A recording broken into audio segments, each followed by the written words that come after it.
Yo, everybody, how's it going? It's me again. I got a review for you. It's a book review for you, and it's a horror novel, The Girl Next Door. I'm not gonna go into too much detail with this because if I do, then it's gonna give too much away. And some of you already saw this movie, so the movie's based off this book. This book was written in 1989. It's by Jack Ketchum, and it's about this group of kids who capture this one girl named Meg, and they rape and beat her because they think they're playing a game, which they refer to as the game. It's from a first-person perspective from a character named David. Um, he's telling it from what he remembers when he's an adult. It starts. It starts when he's an adult. He's telling a story from an adult point of view. Um, the first line you read is, "You think you know about pain," and then he goes on this whole thing, and then it shifts into him meeting Meg for the first time. At first, you have no idea what's going to happen. Then, once you get to what's happening, you're going to be left disturbed throughout your entire life. Like when I was reading this, I had trouble finishing it. Like I had times where I'm just like, oh, I don't want to finish it. This is too bad. And then I was just like, I gotta finish it. I started reading it. I might as well finish it now. This book is messed up. I mean, everything about it is not right. I think.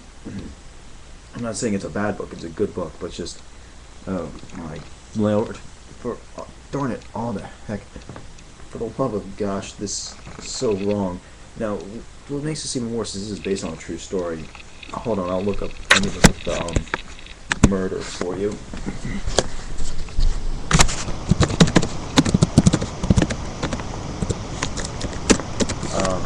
Yeah, it's based off an actual event, this actual murder, loosely based, but it's kind of accurate to it from what I can tell.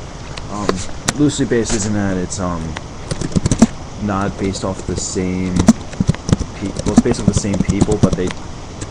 Wow, I did that wrong.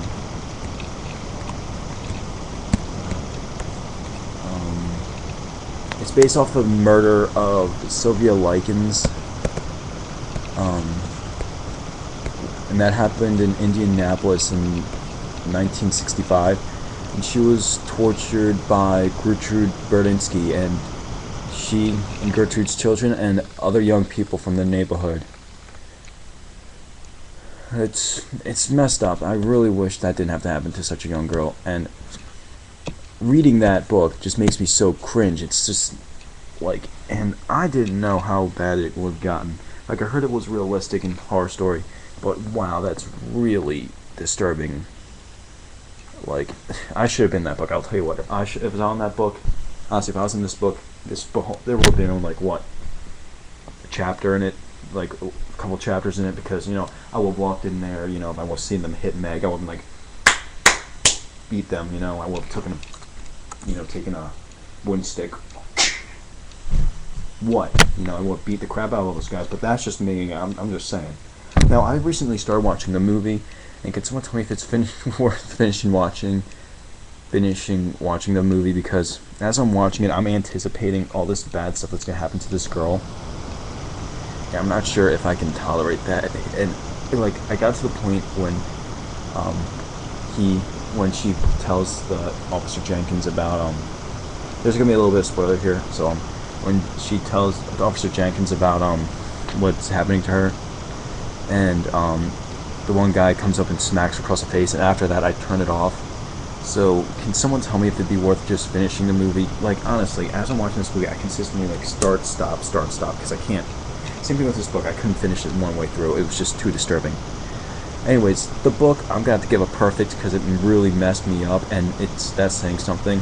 It's a good book, a good solid read, and I highly recommend it for anybody who's not easily disturbed. Anyways, that's my review. Catch y'all later.